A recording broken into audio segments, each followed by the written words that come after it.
Okay, y'all. I'm making a crazy ham this year. So, my pan, got a cup of brown sugar. To that, I have about a tablespoon of or so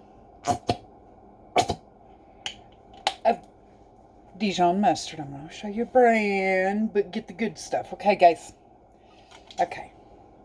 So, I'm going to add a can of beer. I know it's not going to look like a beer to y'all, but that's because I don't drink beer, and I happen to have a non-alcoholic beer on hand from a recipe we did at the school, because I can't take alcohol to the school. Don't let it bubble over, guys. This is our glaze for our ham, okay? Well, part of it. Let them bubbles go down a little bit. I'm going to start adding a little bit of heat. I don't want a high heat, because I want to burn that sugar, okay? So low heat. Get something to stir with here, so we can get them beer bubbles out.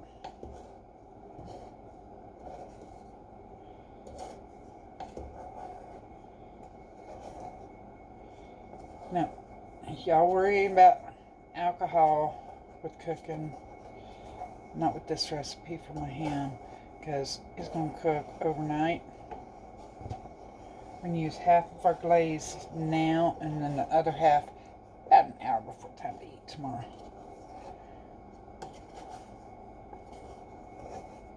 Okay, got most of my bubbles gone. Y'all can't even see what I'm doing, can you? Okay, how's that? Hey, don't pay attention to my stove. I tried cleaning it, and then, you know, I'm messy. So is everybody in my house, apparently. Okay, so can you see that's all nice and mixed up? Okay. We're going to add half a cup of apple flavored Crown. You can use brandy, any kind of liqueur you want. Okay, and give that a little bit of a stir. Okay, now I'm going to add me about a teaspoon of pepper. Okay, maybe a teaspoon and a half of black pepper. Okay.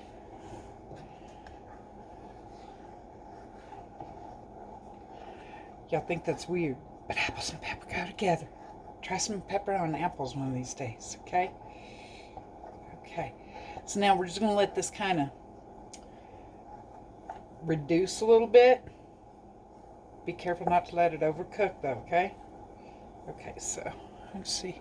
Can you see the...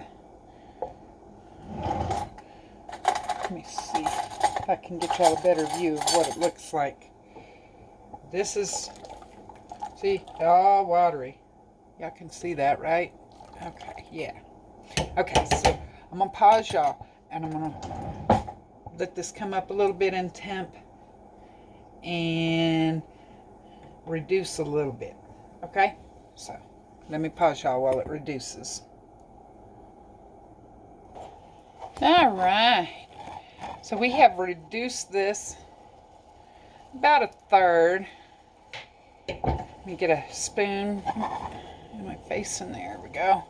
Okay, so you can see it's not as watery, a little bit thicker now.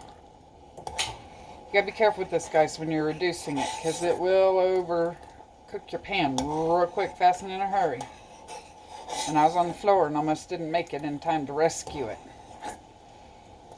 You see how thick that is now compared to what that water it was a while ago. So that's where I want it.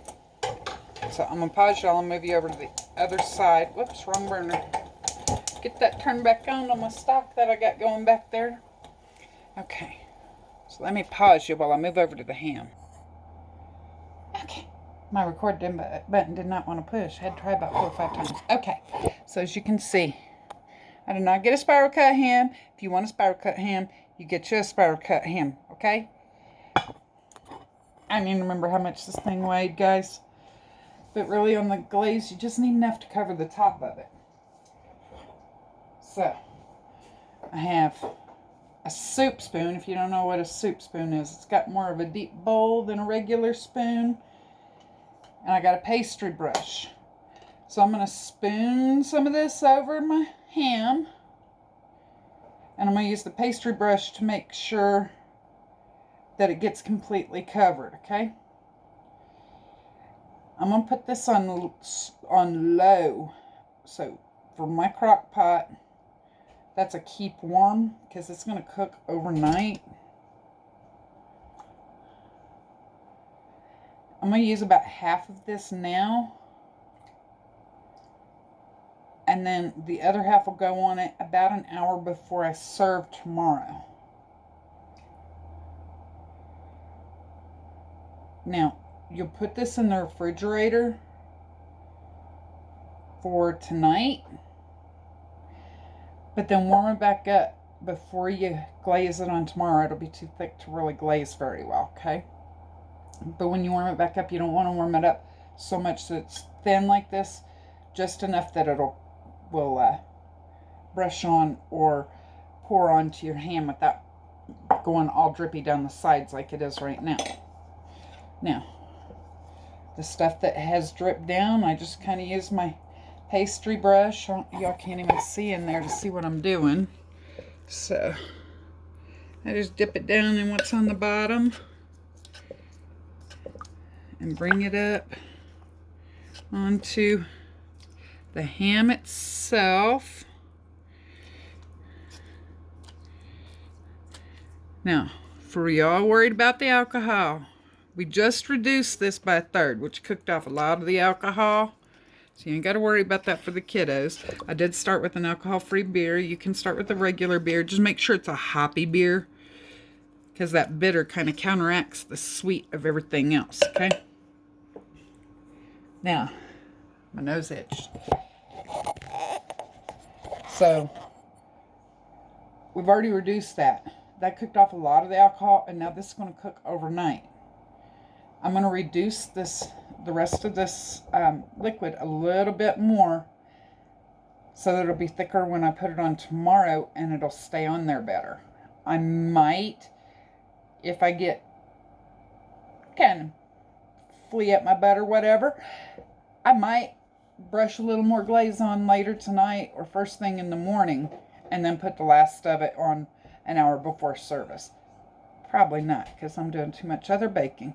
But what I got on there right now is already enough to get the flavor baked in, and then we'll just add some glaze at the end. Okay? So, like I said, cook it low. I cook it overnight. That's all you could do with this ham, guys. And then you can concentrate on everything else to do with your holiday meal. Y'all have a good day.